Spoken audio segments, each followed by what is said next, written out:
ভারতের সাম্প্রতিক অপারেশন সিন্দুরের পর দক্ষিণ এশিয়ায় নতুন কূটনৈতিক মেরুকরণ স্পষ্ট হয়ে উঠেছে। এই অভিযানের জেরে পাকিস্তানের সঙ্গে ভারতের সম্পর্কের আরও অবনতি হয়েছে। প্রতিক্রিয়ায় পাকিস্তান এখন সরাসরি চীনের দিকে ঝুঁকে পড়ছে এবং দ্বিপক্ষীয় কূটনৈতিক সম্পর্ককে আরও শক্তিশালী করতে উদ্যোগ নিচ্ছে। এই প্রেক্ষাপটে পাকিস্তানের উপপ্রধানমন্ত্রী ও পররাষ্ট্রমন্ত্রী ইসহাক দার চীন সফরে যাচ্ছেন। সোমবার শুরু হওয়া এই সফরে তিনি চীনের পররাষ্ট্রমন্ত্রী ওয়াং ইয়ের সঙ্গে বৈঠক করবেন।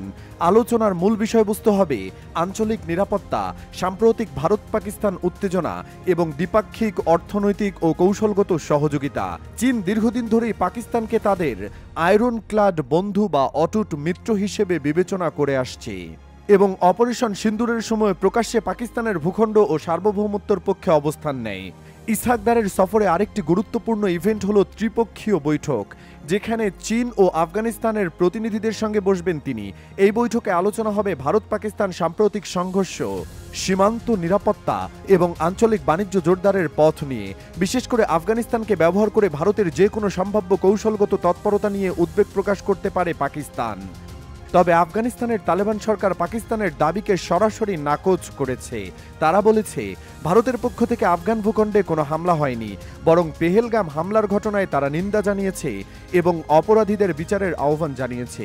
এই অবস্থান কাবুল ইসলামাবাদ সম্পর্কে কিছুটা টানাপোড়েন তৈরি করতে পারে। যদিও চীন চেষ্টা করছে এই তিন দেশের মধ্যে সমন্বয় বজায় রাখতে। এই কূটনৈতিক ঘটনাপ্রবাহ দক্ষিণ এশিয়ায় ভারতের জন্য নতুন নিরাপত্তা চ্যালেঞ্জ তৈরি করছে।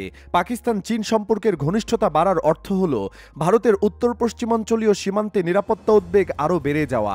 একই সঙ্গে আফগানিস্তানের ভূরাজনৈতিক অবস্থানও এখন গুরুত্বপূর্ণ হয়ে উঠেছে, কারণ দেশটি চীন পাকিস্তান ঐক্যের মধ্যে ভারসাম্য রক্ষায় গুরুত্বপূর্ণ ভূমিকা রাখতে পারে।